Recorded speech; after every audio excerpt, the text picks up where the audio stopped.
بسم الله الرحمن الرحیم انا لله و انا الیه راجعون. Iranian state media reported that Supreme Leader Ayatollah Ali Khamenei, 86, died early on Sunday, March 1st, due to airstrikes by Israel and the U.S. that struck his Tehran compound. This occurred after decades of unsuccessful diplomatic efforts regarding Iran's nuclear program. Trump took a major foreign policy risk, contradicting his peace president campaign, stating that the strikes aim to eliminate Iran's long-standing threat and prevent it from developing nuclear weapons. In the name of God, the most gracious, the most merciful. Indeed, we belong to God, and indeed to Him we shall return. The great nation of Iran, the exalted soul of the leader of the great Iranian nation and the pioneer of the Islamic Ummah, His Eminence Imam Khamenei, has ascended to the highest heavens by drinking the sweet nectar of martyrdom in the blessed month of Ramadan. The Supreme National Security Council has issued a statement in this regard as follows. In the name of God, the most gracious, the most merciful.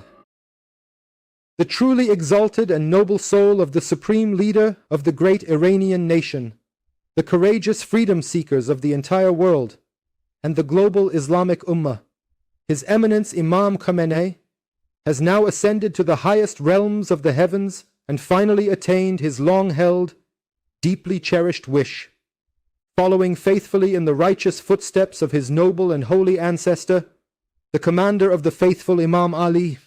During this most blessed and sacred month of Ramadan, he has responded with devotion to the heavenly call emanating from the Kaaba and reached the sacred, eternal presence of Almighty God, peacefully tasting the sweet, divine nectar of martyrdom in this exceptionally blessed month.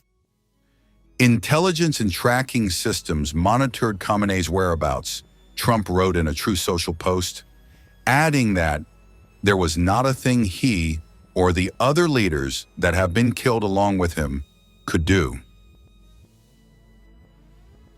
The late Ayatollah leaves an Islamic Republic wrestling with uncertainty amid the attacks from Israel and the United States, as well as growing dissent at home, especially among younger generations. This is a moment in history that requires moral clarity, and President Trump has met the moment. The most fundamental duty of any sovereign government is the protection of its people.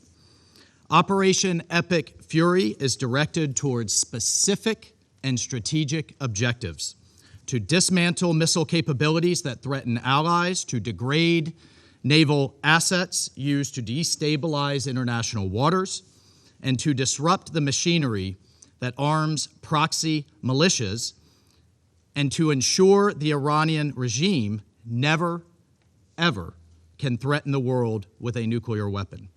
As President Trump said last night, for decades, the Iranian regime has willfully destabilized the world.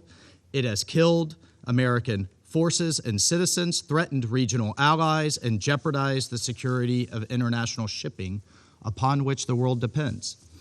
Its massive support for violent proxies, declared terrorist organizations, the Houthis, Hezbollah, Hamas, and others, has brought bloodshed and disorder across the Middle East for far too long. This is not speculation. We know this to be true, and our men and women have paid for the actions of this regime and the IRGC with their lives. No responsible nation can ignore persistent aggression and violence. The regime in Tehran has led attacks that have cost American lives, hundreds of U.S. Marines in Lebanon, thousands of troops in Iraq. American hostage after hostage has suffered.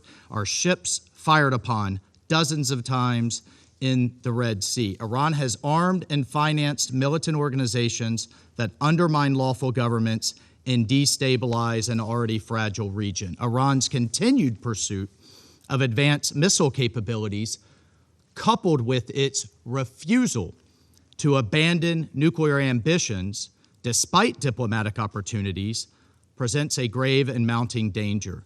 The international community has long affirmed a simple and necessary principle: Iran cannot have a nuclear weapon. That principle is not a matter of politics, it's a matter of global security, and to that end, the United States is taking lawful actions.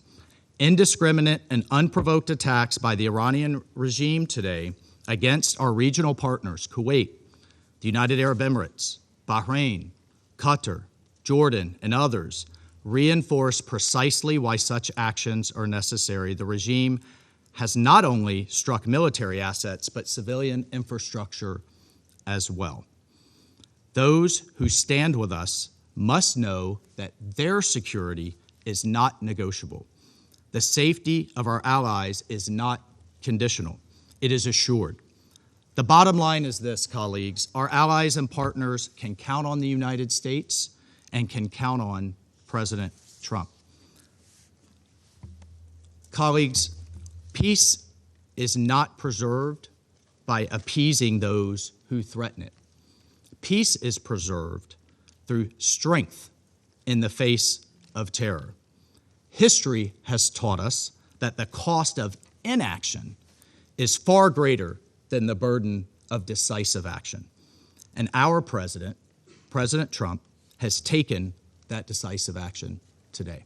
The President of the United States and the Prime Minister of the Israeli regime have openly claimed responsibility for this act of aggression and have explicitly articulated regime change as their objective, an unmistakable admission of their intent to violate Iran's sovereignty and territorial integrity. The President of the United States has falsely described this aggression as necessary to neutralize an imminent threat to the American people.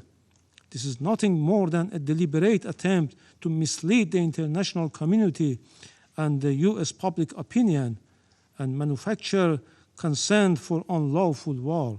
When a regime says it will destroy Israel, when it chants death to Israel, when it promises to wipe Haifa and Tel Aviv off the map, we believe it.